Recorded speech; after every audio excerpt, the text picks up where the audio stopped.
Next, we are discussing features of an efficient internal check system. तो एक अच्छे internal checking system की क्या क्या फीचर्स, क्या क्या लक्षण हैं? सबसे पहला है clear division and distribution of duties and responsibilities. Internal checking system में ना एम्प्लॉयज़ की ड्यूटीज़, रिस्पॉन्सिबिलिटी, उनकी अथॉरिटी क्लियरली डिवाइडेड होती है और साफ साफ डिफाइंड होती है। एम्प्लॉयज़ को पता है कि उनका क्या काम है, क्या क्या जिम्मेदारियां हैं। इससे क्या होगा, जब एम्प्लॉयज़ को पता है तो बाहर की इंटरफेरेंस का कोई स्कोप नहीं रह जाता। और अगर कल को कोई फ्रॉड कमिट होता है तो ऑडिटर को भी पता है कि हम किसे जिम्मेदार ठहराएं। दूसरा क्या है, सडन चेंज इन ड्यूटीज़। ये क्या कहते हैं बेटा कि जो एक एम्प्लॉय है वो एक ही ड्यूटी बहुत लंबे समय तक ना कोशिश करे कि जो ड्यूटीज़ हैं उन्हें हम रोटेट कर दें, एकदम से चेंज कर दें बिना एम्प्लॉयज़ को बताए। इससे क्या पॉसिबल है कि एम्प्लॉयज़ जो हैं वो किसी फ्रॉड को कमिट नहीं कर पाएंगे। Accounting for a single transaction by various persons. क्या बात है कि कोई भी ट्रांजैक्शन शुरुआत से लेकर अंत तक एक ही इंसान रिकॉर्ड नहीं करेगा। इससे क्या, जैसे अगर हम डिस्कस करें कि कैश की रिसीट हुई तो रिसीट कैश बुक में कैशियर कर देगा, उसकी लेजर में एंट्री कोई और क्लर्क कर देगा, फाइनल जो स्टेटमेंट है वो कस्टमर को कोई और देगा। तो एक ट्रांजैक्शन की सारी एंट्रीज या सारा काम एक ही इंसान नहीं कर रहा। इससे क्या होगा कि एक इंसान का काम ऑटोमेटिकली दूसरा इंसान चेक कर सकता है। ऑटोमेटिक चेकिंग, किसी भी एम्प्लॉय पर आप विश्वास मत कीजिए, अंधा विश्वास मत कीजिए। हर एम्प्लॉय का काम जो है वो चेक किया जाएगा। तो एक इंसान का काम ऑटोमेटिकली दूसरा इंसान चेक करेगा। पर्सनल सुपरविजन, कई बार क्या होता है बेटा, कुछ इंपॉर्टेंट अकाउंट्स हैं, जैसे कैश के लिए जो अकाउंट्स हैं, कैश की रिसीट, उसकी पेमेंट, गुड्स की रिसीट, उनका डिस्पैच, स्टॉक की वैल्यूएशन, इस तरह के जो अकाउंट्स हैं उनके लिए पर्सनल सुपरविजन करनी पड़ेगी, पर्सनल निरीक्षण करना पड़ेगा सीनियर ऑफिसर्स को। कैश कंट्रोल, कैश के लिए दो मेन चीज़ें हैं, कैश की रिसीट और कैश की पेमेंट। तो कैश के कंट्रोल में आप क्या कर सकते हो, सबसे पहले तो ये ध्यान रखिए कि एक दिन में जो कैश कलेक्ट किया गया उसे उसी दिन बैंक में डिपॉजिट कीजिए। वेट मत कीजिए कि 2 दिन में, 3 दिन में हम डिपॉजिट कर देंगे। एक एम्प्लॉय जो कैश संभाल रहा है वो कैश की बुक्स में एंट्री नहीं करेगा, उसका काम सिर्फ कैश संभालने का है, बुक्स में एंट्री कोई और एम्प्लॉय करेगा। और जितनी कोशिश कीजिए कि जितना पॉसिबल है जो पेमेंट है वो कैश में ना हो बल्कि चेक के थ्रू हो। गुड्स कंट्रोल, गुड्स के कंट्रोल में क्या होगा बेटा, गुड्स में वही गुड्स की परचेज, गुड्स की रिसीट, गुड्स के इशू, उनके डिस्पैच, ये सारी चीज़ें जो हैं वो टाइटली कंट्रोल में होनी चाहिए। कोई भी एम्प्लॉय को ये अथॉरिटी नहीं होनी चाहिए कि वो ऑर्गेनाइजेशन के गुड्स बिना किसी अथॉरिटी के ऑर्गेनाइजेशन से बाहर ले जा सके, ताकि चोरी बच जाए, मैनिपुलेशन बच जाए, मिस अप्रोप्रिएशन बच जाए। कॉरेस्पॉन्डेंस सिस्टम, कॉरेस्पॉन्डेंस सिस्टम का क्या मतलब है कि आपकी डाक व्यवस्था कैसी है।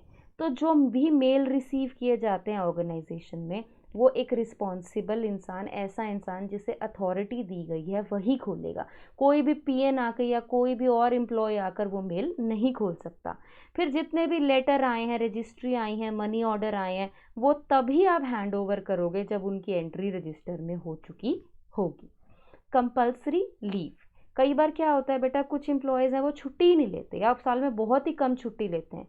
क्यों? क्योंकि उन्होंने कोई फ्रॉड कमिट कर रखा होता है और उन्हें लगता है कि भाई अगर मैं छुट्टी लूँगा तो पीछे से जांच हो जाएगी तो मैं पकड़ा जाऊँगा।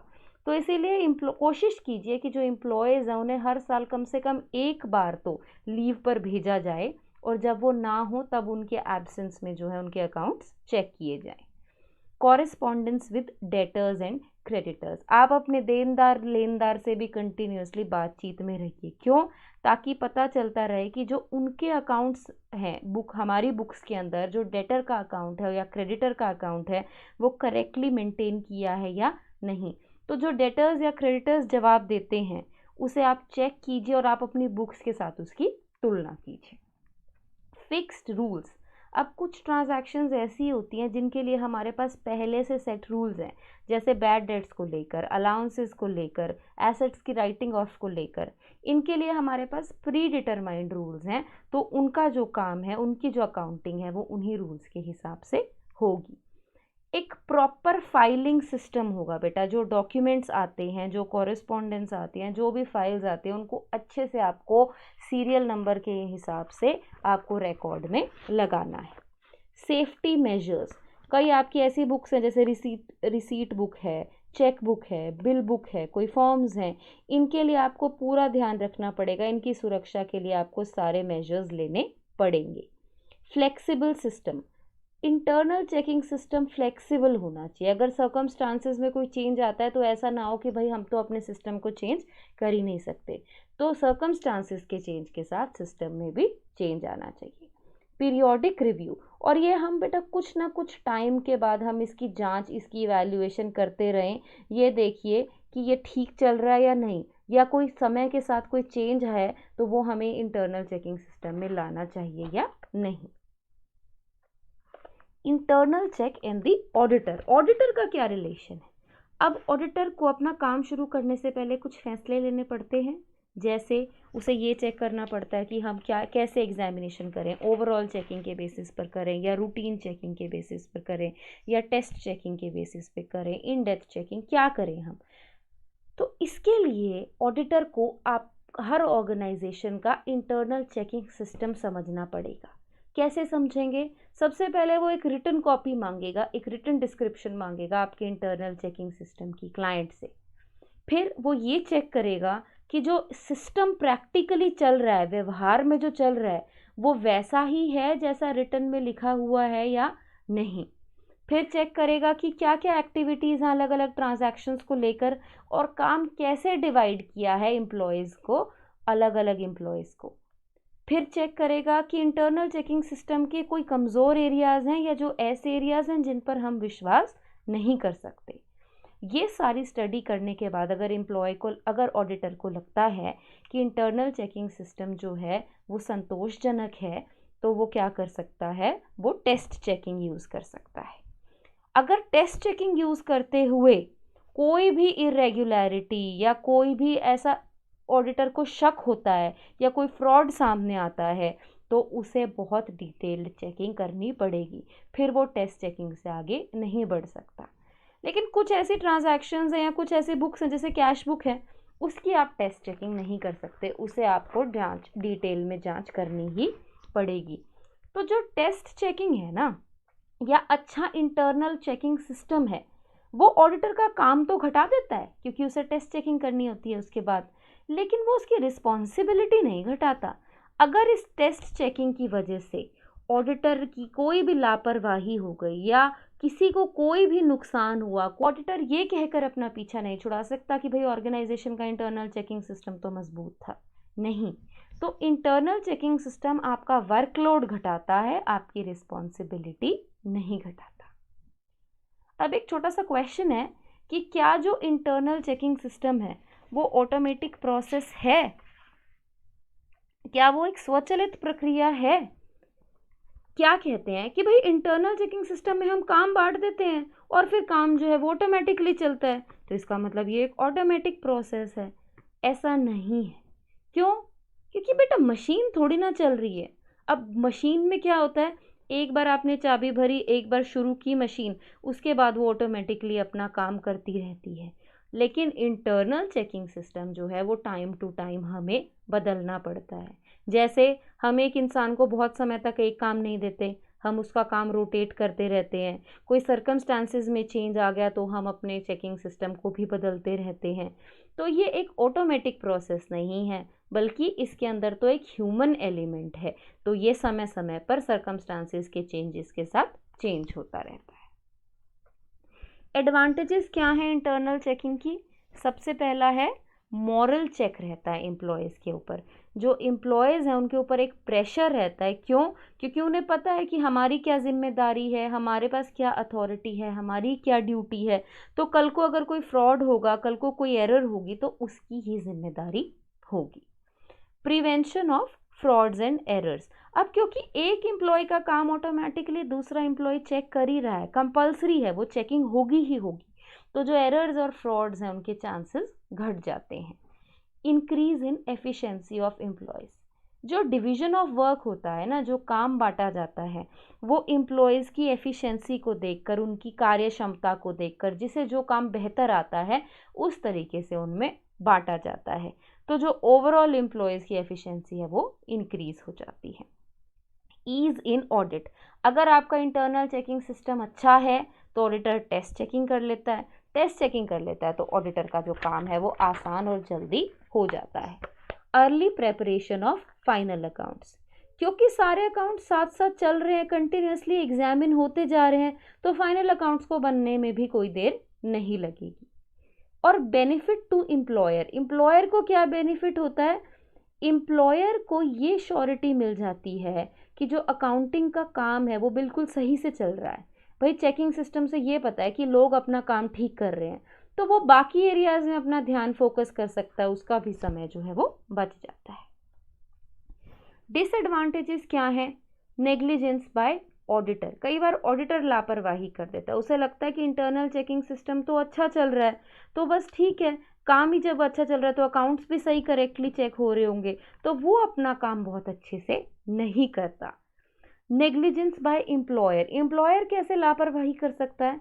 एम्प्लॉयर को लगता है कि जो अकाउंट्स हैं वो बिल्कुल करेक्ट चल रहे हैं, क्योंकि जो चेकिंग है अकाउंट्स की वो कंटिन्यूसली हो रही है, तो इसका मतलब अकाउंट्स में कोई एरर्स होंगी ही नहीं। कई बार इस लापरवाही की वजह से बहुत एरर्स और फ्रॉड्स हो जाते हैं। Possibilities of errors due to haste, जल्दबाजी की वजह से एरर्स हो सकते हैं, क्योंकि बेटा एक एम्प्लॉय काम कर रहा है तो दूसरा एम्प्लॉय उसका काम चेक कर रहा है, तो एम्प्लॉयज़ के ऊपर ना एक मेंटल प्रेशर भी रहता है और एक मेंटालिटी होती है कि यार काम तो फटाफट फटाफट चलता रहेगा, हमें पता है यही काम हमें करना है, तो काम जो है वो जल्दी होता रहता है, तो उस जल्दबाजी की वजह से गलतियों के चांसेस बढ़ जाते हैं।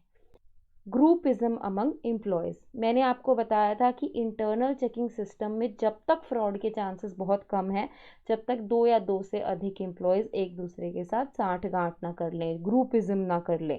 तो कई बार क्या करते हैं लोग कि 2 या 2 से अधिक एम्प्लॉयज़ कोल्यूड कर लेते हैं, साथ में जुड़ जाते हैं ताकि वो फ्रॉड आसानी से कमिट कर सकें। अनसूटेबल फॉर स्मॉल कंसर्न्स, छोटे बिजनेसेस के लिए क्यों नहीं सूटेबल? क्योंकि काम जो है वो अलग अलग एम्प्लॉयज़ में बांटा जाता है, तो इसका मतलब हमें ज़्यादा एम्प्लॉयज़ चाहिए, तो इतने ज़्यादा एम्प्लॉयज़ हमारा खर्चा भी बढ़ जाएगा, तो छोटी कंसर्न्स, छोटी ऑर्गेनाइजेशंस इसको अफोर्ड नहीं कर सकती। इंटरनल चेक और इंटरनल ऑडिट में डिफरेंस पे बात कर लेते हैं।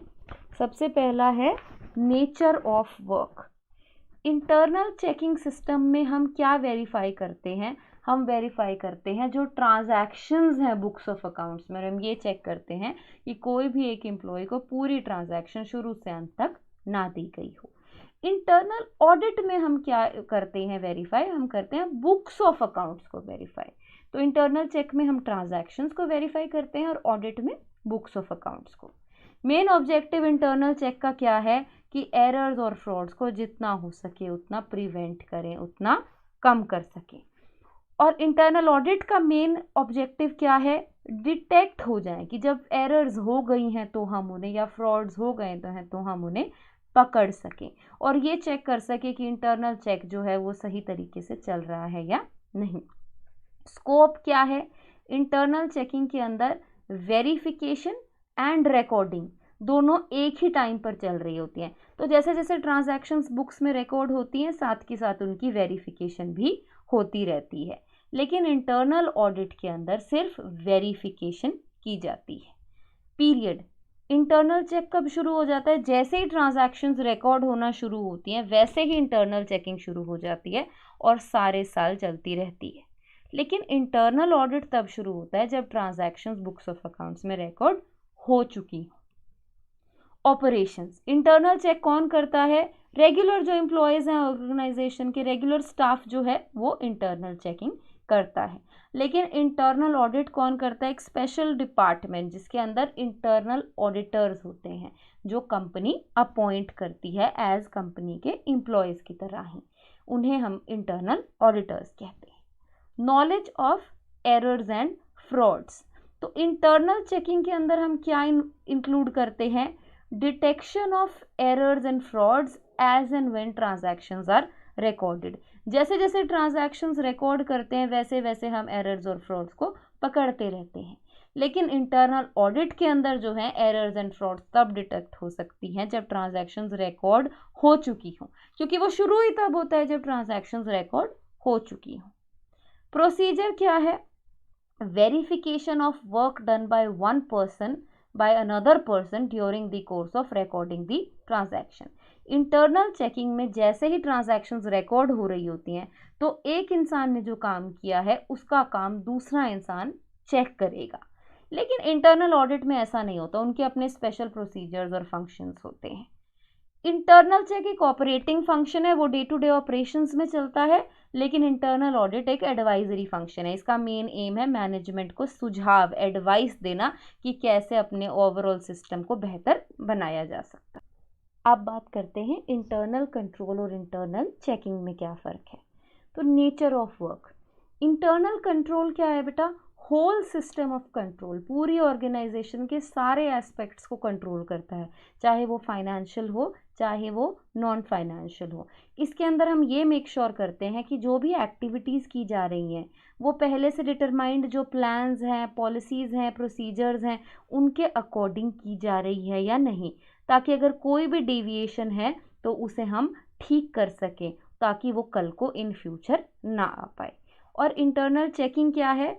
It involves an arrangement in an organisation, एक ऐसा अरेंजमेंट जिसमें जो काम है एक ऑर्गेनाइजेशन का वो डिस्ट्रीब्यूट किया जाता है अलग अलग एम्प्लॉयज़ में, ताकि एक का काम दूसरा वेरीफाई ऑटोमेटिकली कर सके। स्कोप इंटरनल कंट्रोल का वाइड है, क्योंकि इंटरनल चेक इसी के अंदर इंक्लूड होता है। इसके अंदर हम फाइनेंशियल और नॉन फाइनेंशियल सारे एस्पेक्ट्स को एक ऑर्गेनाइजेशन के इंक्लूड करते हैं, लेकिन इंटरनल चेकिंग के अंदर हम सिर्फ फाइनेंशियल ट्रांजैक्शंस को ही वेरीफाई करते हैं। ऑब्जेक्टिव क्या है? हम यही मेक श्योर करना चाहते हैं इंटरनल कंट्रोल में कि जो भी हमने एक्टिविटीज़ की हैं वो हमारे pre determined plans, policies, procedures के अकॉर्डिंग की हैं या नहीं। और इंटरनल चेक का उद्देश्य क्या है? ये कोशिश करें कि जो फ्रॉड्स एंड एरर्स हैं वो कम से कम हो, और अगर हो गई हैं तो हम उन्हें पकड़ पाएँ।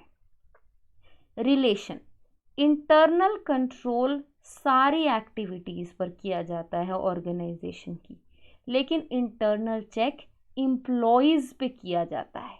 ध्यान से समझिए, इंटरनल कंट्रोल किस पर किया जाता है? एक्टिविटीज़ पर, लेकिन इंटरनल चेकिंग किस पर की जाती है? एम्प्लॉयज़ पर, जो फाइनेंशियल ट्रांजैक्शंस को रिकॉर्ड कर रहे हैं।